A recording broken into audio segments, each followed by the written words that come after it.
ಇಂದು ಮಧ್ಯಾಹ್ನ ಮೈಸೂರಿನ ಅಪೋಲೋ ಆಸ್ಪತ್ರೆಗೆ ಬಂದಿದ್ರು ಎಸ್ ಜಾನಕಿ ಅಮ್ಮನವರು ಕಾಲು ನೋವಿಗೆ ಚಿಕಿತ್ಸೆಯನ್ನ ಪಡೆಯೋದಕ್ಕೆ ಆಗಮಿಸಿದ್ರಂತೆ. ಬಟ್ ಆಗ ಕಾಲಿನ ಇನ್ಫೆಕ್ಷನ್ಗೆ ಚಿಕಿತ್ಸೆಯನ್ನ ಪಡಿತಾ ಇದ್ದಾಗ ಎಸ್ ಜಾನಕಿ ಅಮ್ಮನವರಿಗೆ ರಾತ್ರಿ 7:30ರ ಸುಮಾರಿಗೆ ಹೃದಯಾಘಾತ ಆಗಿದೆ. ಆಗ ವಿಧಿವಶ ಆಗಿದ್ದಾರೆ ಅನ್ನುವ ಮಾಹಿತಿ ಸಿಗ್ತಾ ಇದೆ. ಮಧ್ಯಾಹ್ನ ಆಸ್ಪತ್ರೆಗೆ ಬಂದಿದ್ರಂತೆ, ಕಾಲು ನೋವಿತ್ತು ಅಂತ. ಬಟ್ ಆಮೇಲೆ ಅವರಿಗೆ ಅಲ್ಲಿ ಹಾರ್ಟ್ ಅಟ್ಯಾಕ್ ಆಗಿದೆ.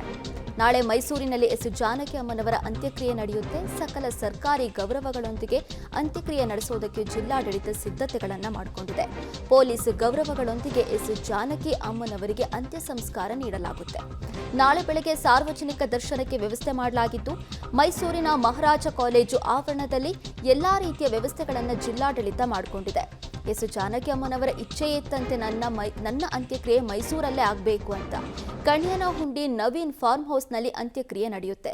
ನವೀನ್ ಅವರು ಜಾನಕಿ ಅಮ್ಮನವರ ಸಾಕು ಮಗ. ಅವರ ಕೊನೆ ದಿನಗಳಲ್ಲಿ ಅವ್ರ ಜೊತೆಗಿದ್ದು ಅವರನ್ನ ನೋಡ್ಕೊಳ್ತಾ ಇದ್ರು. ಗಾನಕೋಗಿಲ್ ಎಸ್ ಜಾನಕಿ ಅವರು ವಿಧಿವಶರಾಗಿದ್ದಾರೆ. ನಾಳೆ ಮೈಸೂರಲ್ಲಿ ಅಂತ್ಯಕ್ರಿಯೆ ನಡೆಯುತ್ತೆ. ಎಸ್ ಜಾನಕಿ ಅಮ್ಮನವರ ಮೊಮ್ಮಗಳಿನಿಂದ ಅಂತಿಮ ವಿಧಿವಿಧಾನ ನಡೆಸಲಾಗುತ್ತೆ. ಅಪ್ಸರ ಜಾನಕಿ ಅಮ್ಮನವರ ಮೊಮ್ಮಗಳು ಇವರು ಅಂತಿಮ ವಿಧಿವಿಧಾನಗಳನ್ನು ನಡೆಸಿಕೊಡಲಿದ್ದಾರೆ. ತೆಲುಗು ಬ್ರಾಹ್ಮಣ ಸಂಪ್ರದಾಯದಂತೆ ಅಂತ್ಯಕ್ರಿಯೆ ನಡೆಯುತ್ತೆ. ಅವರು ಹುಟ್ಟಿದ್ದು ಆಂಧ್ರ ಪ್ರದೇಶದಲ್ಲಿ, ಬಟ್ ಅವರು ಜೀವನದ ಬಹುಕಾಲವನ್ನ ಕಳೆದಿದ್ದು ಕರ್ನಾಟಕದ ಮೈಸೂರಿನಲ್ಲಿ. ಮೈಸೂರು ಅಂದ್ರೆ ಅವರಿಗೆ ಬಹಳಾನೇ ಇಷ್ಟ. ಬಹಳ ಭಾವುಕ ಕ್ಷಣಗಳನ್ನು ಅವರು ಮೈಸೂರಿನಲ್ಲಿ ಕಳೆದಿದ್ದಾರೆ. ಈ ಬಗ್ಗೆ ಮತ್ತಷ್ಟು ಇನ್ಫಾರ್ಮೇಶನ್ ಅನ್ನು ಕೊಡ್ತಾರೆ ನಮ್ಮ ಪ್ರತಿನಿಧಿ ಕೆಪಿ ನಾಗರಾಜ್ ನಮ್ಮ ಜೊತೆ ಸಂಪರ್ಕದಲ್ಲಿದ್ದಾರೆ. ನಾಗರಾಜ್, ನಾಳೆ ಅಂತ್ಯ ಸಂಸ್ಕಾರ ನಡೆಯುತ್ತೆ. ಸೊ ಅದಕ್ಕೆ ಏನೆಲ್ಲ ಸಿದ್ಧತೆಗಳನ್ನು ಈಗ ಮಾಡಿಕೊಳ್ಳಲಾಗ್ತಾ ಇದೆ? ನಯನ, ಜಾನಕಿ ಅಮ್ಮನವರ ಪಾರ್ಥಿವ ಶರೀರ ಇನ್ನೂ ಕೂಡ ಮೈಸೂರಿನ ಖಾಸಗಿ ಆಸ್ಪತ್ರೆಯಲ್ಲೇ ಇದೆ. ಏಕೆಂದರೆ ಇವತ್ತು ಮೋಸ್ಟ್ಲಿ ತಡರಾತ್ರಿಯ ವೇಳೆಗಡೆ ಜಾನಕಿ ಅಮ್ಮನವರ ಪಾರ್ಥಿವ ಶರೀರವನ್ನು ಭೋಗಾದಿ ರಸ್ತೆಯಲ್ಲಿರುವಂತಹ ನವೀನ್ ಅವರ ಮನೆಗೆ ಸ್ಥಳಾಂತರವನ್ನು ಮಾಡ್ತಾರೆ. ಅಲ್ಲಿ ಕೇವಲ ಕುಟುಂಬಸ್ಥರಿಗೆ ಮಾತ್ರ ಪ್ರವೇಶ ಇರುತ್ತೆ.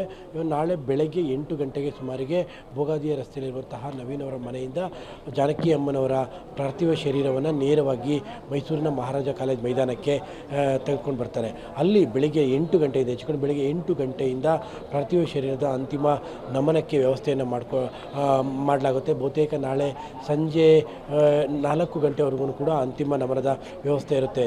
ಕೇವಲ ಕರ್ನಾಟಕದ ಮಾತ್ರ ಅಲ್ಲ, ಆಂಧ್ರ ಮತ್ತು ತಮಿಳುನಾಡು, ಹೀಗೆ ಎರಡೂ ಜಿಲ್ಲೆಗಳಿಂದಲೂ, ಎರಡೂ ರಾಜ್ಯಗಳಿಂದಲೂ ಕೂಡ ಅಪಾರ ಸಂಖ್ಯೆಯ ಅಭಿಮಾನಿಗಳು ಜಾನಕಿ ಅಮ್ಮನವರನ್ನು ನೋಡೋದಕ್ಕೆ ಬರುವಂಥ ಸಾಧ್ಯತೆಗಳೇ ತುಂಬ ಹೆಚ್ಚಿದೆ. ಎಸ್ಪೆಷಲಿ ತಮಿಳುನಾಡು ಮತ್ತು ಆಂಧ್ರ ಭಾಗದಿಂದ ಅನೇಕ ಸಿನಿ ತಾರೆಯರು ಬರುವಂತಹ ಸಾಧ್ಯತೆಗಳು ಕೂಡ ಇದ್ದಾವೆ. ಏಕೆಂದರೆ ಜಾನಕಮ್ಮನವರು ಕೇವಲ ಕರ್ನಾಟಕ ಅಥವಾ ಆಂಧ್ರ ಅಥವಾ ತಮಿಳುನಾಡಿಗೆ ಸೀಮಿತವಾದಂಥವ್ರಲ್ಲ, ಎಲ್ಲ ಭಾಷೆಗಳಲ್ಲೂ ಕೂಡ ಅವರಿಗೆ ಅಪಾರ ಸಂಖ್ಯೆಯ ಅಭಿಮಾನಿಗಳು ಇದ್ದಾರೆ. ಜೊತೆಗೆ ಅವರ ಜೊತೆಗೆ ಚಿತ್ರರಂಗದಲ್ಲಿ ಕೆಲಸ ಮಾಡಿರುವಂಥವರಿದ್ದಾರೆ. ಹಾಗಾಗಿ ನಾಳೆ ಅಧಿಕ ಸಂಖ್ಯೆಯಲ್ಲಿ ಅವರ ಅಭಿಮಾನಿಗಳು ಮತ್ತು ಖ್ಯಾತನಾಮ ನಟರಿಗೂ ಕೂಡ ಬರುವಂತಹ ಸಾಧ್ಯತೆಗಳಿದೆ. ಹೀಗಾಗಿ ಮೈಸೂರಿನ ಮಹಾರಾಜ ಕಾಲೇಜ್ ಮೈದಾನದಲ್ಲಿ ಇದಕ್ಕೆ ಎಲ್ಲ ರೀತಿಯಾದಂತಹ ವ್ಯವಸ್ಥೆಗಳನ್ನು ಕೂಡ ಮಾಡಲಾಗಿದೆ. 4 ಗಂಟೆಗೆ ಅಂತಿಮ ನಮನ ಮುಗಿದ ನಂತರದಲ್ಲಿ ಅವರೇ ಬಹಳ ಇಷ್ಟಪಟ್ಟಿರುವಂತಹ ತೋಟ ಏನಿದೆ, ತೋಟದಲ್ಲಿ ಭೋಗಾದಿ ರಸ್ತೆಯಲ್ಲಿರುವಂತಹ ತೋಟ ಇದೆ.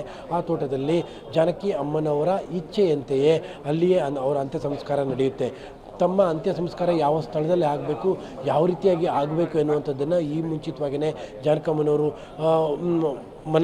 ಮನೆಯವರಿಗೆ ತಿಳಿಸಿದರು. ಹಾಗಾಗಿ ಜಾನಕಮ್ಮನವರ ಇಚ್ಛೆಯಂತಲೇ ಅಂತಿಮ ಸಂಸ್ಕಾರದ ವ್ಯವಸ್ಥೆಯು ಕೂಡ ಮಾಡಲಾಗುತ್ತೆ. ಜಾನಕಮ್ಮನವರ ಮಗ 2-3 ವರ್ಷಗಳ ಹಿಂದೆ ನಿಧನರಾಗಿದ್ದರು.